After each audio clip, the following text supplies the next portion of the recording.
let's talk about Megan Rapinoe. I'm not her fan, this soccer player with the blue hair or the purple hair, depending on the season. Yes. She's a great soccer player. She's an annoying person.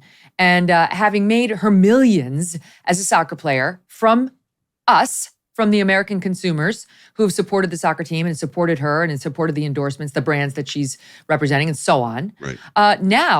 Now that she's made all of her millions, she has a little message for the rest of us, and that is we're not allowed to say anything she doesn't approve of when it comes to trans athletes.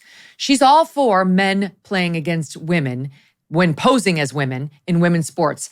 Now that it doesn't affect her, Joe Pags. Yeah. She comes out and says to Time Magazine that in particular she's got a problem with Dave Chappelle, Martina Navratilova, and Sage Steele. Sage Steele of ESPN, a commentator who's brilliant and bold.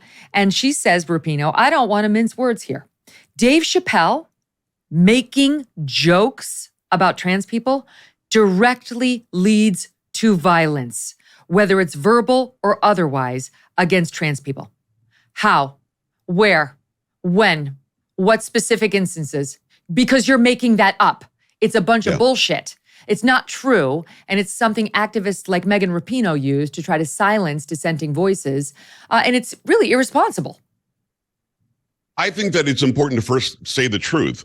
She's lying. Now, we have to figure out why she's lying. Does she really in some part of her brain believe what she's saying as the women's team lost 12-0 to Ryan Reynolds, football club in England, as the women lost in 2017? I think it was 7-5 or 5-2 against a 15-year-old boys and under team. The women on a sports level cannot compete with the men. Shaq was 7'1", 340. I once asked Becky Hammon, who was one of the best WNBA players to ever play. I said, how would you do in the NBA? She said, I'm 5'6".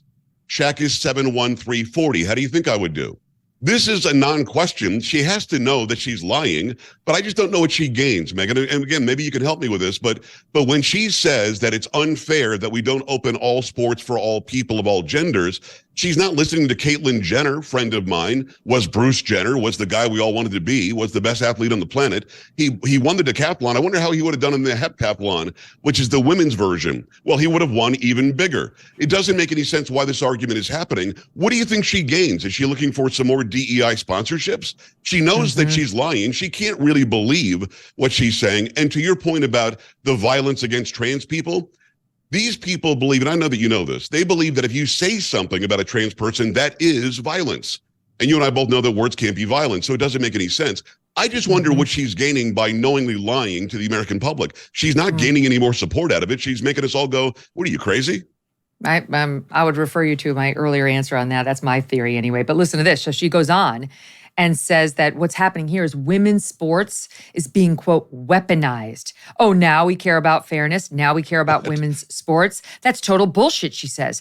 And show me all the trans people who are nefariously taking advantage of being trans in sports. It's just not happening. Okay, Really? Megan Rapinoe, we'll stand by. All right, I'll start with the obvious. Leah Thomas. That's one that comes to mind. The North Carolina volleyball player who seriously injured another high school girl in playing opposite her. Austin Killups in cycling. Rachel McKinnon in cycling. Here's some other trans cyclists. Teresa Plavi, Leslie Mumford, Tiffany Thomas, Molly Cameron. Let's go to Connecticut, with the state that I live in, where the two, we had the girls on my show, the girls who lost scholarships or who didn't get the advantages or the placements that they hoped for in running because they lost to two trans guys who had done absolutely nothing to make themselves less full of testosterone, like Terry Miller and Andrea Yearwood. Right. I could go on. Here's another trans runner.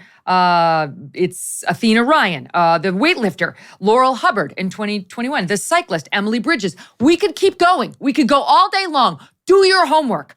Do your homework before you get out there and spew a bunch of nonsense, because there are a lot of trans people taking women's spots, opportunities, and prize money all the way from poker to cycling to running to weightlifting. Open your eyes. To beauty contests. But the thing is, It's not about her educating herself. Megan, she knows everything you just said. This is about those who won't do the research, those who won't listen to you or me, those who won't educate themselves, just buying it. Oh my God, we've got to stop the violence against trans people. Oh my God, or Rachel Levine really is a woman. Oh my God, that beauty queen over in the Netherlands really was, somebody who was better suitable to win that contest over all these women that joined. She knows these things. I don't think she's stupid. Like we talked about Swalwell. Yes, he's a moron. I agree with you. I don't know that Megan Rapinoe is unintelligent. I think that she thinks she stands to gain something. I don't know what this trans ideology is, but when Martina Navratilova, one of the first outed gay players in tennis ever, and one of the best women players ever, is against it, I'm going to listen to her.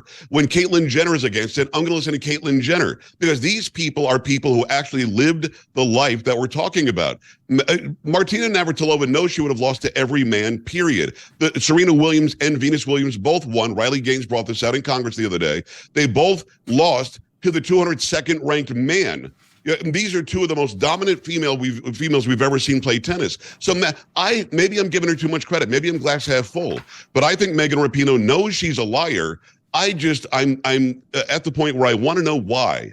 And nobody will ever answer that question to me. I don't know what she gains unless there is secret millions of dollars going into her bank account from all these LGBTQ XYZ 123 organizations. I don't understand why else she would make this up. She's not stupid, and I'm sure she has the internet. So she can't not know what she's saying she doesn't know. It's something called psychic income, and that's what I think she's getting. I want to tell you about the amazing extreme altitude wines from the Bonner Private Wine Partnership. These flavors go great with any hearty meal and meat that you are likely to have or serve. They're unlike any wine you've ever tasted. Blackberry, leather, smoke, little dark cherry. The wines are almost impossible to get on your own. The producers deep in the Andes Mountains make limited quantities. And now I have a great offer for you. If you visit bonnerprivatewines.com/MKS, that's BONNER privatewines.com/MKS, you'll not only get wine for over 50% off, 50, plus free shipping, you'll also get a bonus bottle of small batch limited production wine from their exclusive wine cellar. That's 4 bottles for the price of 3. It's a deal that is hard to turn down if you are a wine lover like I am. They've cut out the middleman too, so you're not going to pay a big markup. Just visit BONNER privatewines.com/MKS to claim your bonus bottle and become a part of America's most unique wine club. Hey, thanks so much for watching. If you like what you just saw, hit the subscribe button for more clips and full episodes.